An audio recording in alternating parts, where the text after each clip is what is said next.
Beautiful Tuesday morning.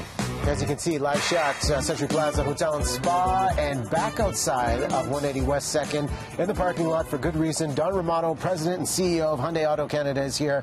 The future is now. This isn't just any car. The Nexo, this is the next big idea for sustainable transportation. Yeah, this is it. And this is our second generation. And we actually introduced the first fuel cell here in Vancouver 3 years ago.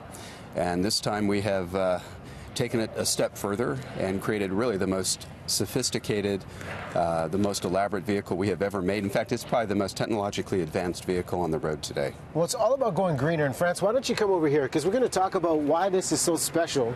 I mean, beautiful looking car. How do we actually open this thing? Because the hand, oh. That's it. Hello. Yeah, like I said, technologically advanced, you know. Apparently. Well, listen, I'm going to open this up so we can see the inside. France, Don, come over here. France, take a close look.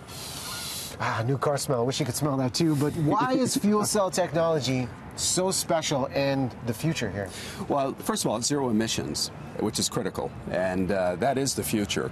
But what's different about this vehicle is that it fuels in 5 minutes. You can actually come back here, just like a gas tank, yeah. You put the pump in, you fill it up in 5 minutes, and you're getting 590 kilometers on one charge. Yeah. So it really operates very similar to the way you would find a gas vehicle operating, except the only exhaust coming out is water vapor. Huh. So what you're doing here, the misnomer is people hear hydrogen, and if you look through history, people have a lot of different ideas about hydrogen, not always that good. But the fact is, hydrogen isn't burning here. Hydrogen is going into this tank, and what's happening is it's going over a membrane combined with oxygen in the fuel stack. That creates a little electrical charge that's then collected in a battery. So what you're really looking at is an electrical vehicle that doesn't require a plug-in. It actually just fills up, again, 5 minutes, 590 kilometers. There is no electric vehicle that can match that. Huge when it comes to going greener and sustainability, but some of the features on the car too are really impressive. I mean, parking in itself can be a challenge, but as we're about to see, there's a parking assist that comes with this vehicle. We went all out. I mean, this has all the latest advanced technology when it comes to safety, audio, visual. In fact, all the different technology that's been put in this car, it would be hard-pressed to find in any other vehicle out there. So they went all out. I mean, it's a marvel of technology, and most importantly, though, it's green. There's no emissions. Yeah. It's 5 minutes filling it up. It's 590 kilometers, and all we need now is more infrastructure. We need more fuel stations in Vancouver. Now, right now we have one, but within the next 18 months, we're going to have 6 all through the greater Vancouver area.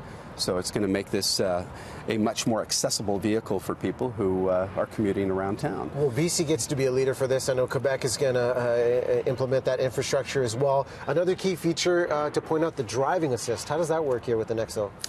Well, again, it's one of the safety features where it has autonomous driving capabilities up to a certain degree. And it has autonomous braking, it has lane keep assist, so it's actually quite a very safe vehicle in addition to being a very green vehicle. And the collaboration happening here in BC with Moto gives an opportunity for drivers to get behind this. If they're looking at this car thinking, I want to participate, how is that collaboration going to work? Well, it's fantastic because when we first brought out the first fuel cell 3 years ago, we put it in the hands of consumers, and we worked with consumers to learn about what they liked and didn't like. That was used to build the second generation Nexo. But now with Moto, we can expand and get a lot more people behind the wheel of this car that we couldn't do before. So Moto gives us an opportunity to expose fuel cells to the masses. Zero emissions. You're looking at the future for fuel cell technology, how you fuel this thing. How long, when you look at timelines, do you think before this becomes a staple? Because the impact on the environment, this is a game changer. It is, but it's going to require infrastructure, which is going to require more than just car companies making fuel cell vehicles. It's going to require the oil companies coming out with hydrogen fuel stations. It's going to require the government to come out with support to build that infrastructure so that it's easily refueled, that you have access to fuel. And that's the biggest challenge we face right now. It is a superior vehicle in every respect to every other green vehicle, and we do make electric vehicles. Hyundai makes electric vehicles, plug-in vehicles, hybrids, and fuel cell. We're the only company that makes every type of green car.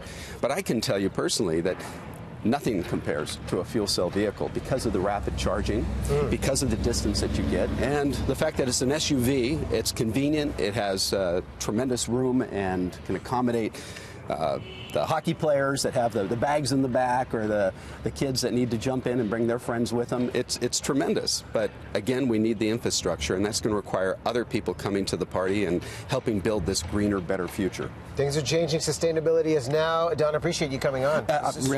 My pleasure, and I hope we can see everybody down at the auto show, because we're going to have this available for people to drive down at the auto show, which is taking place this week. Get a little tour of it as well. Okay, well, hopefully the weather stays for the auto show. We're going to hear from Russ, but first,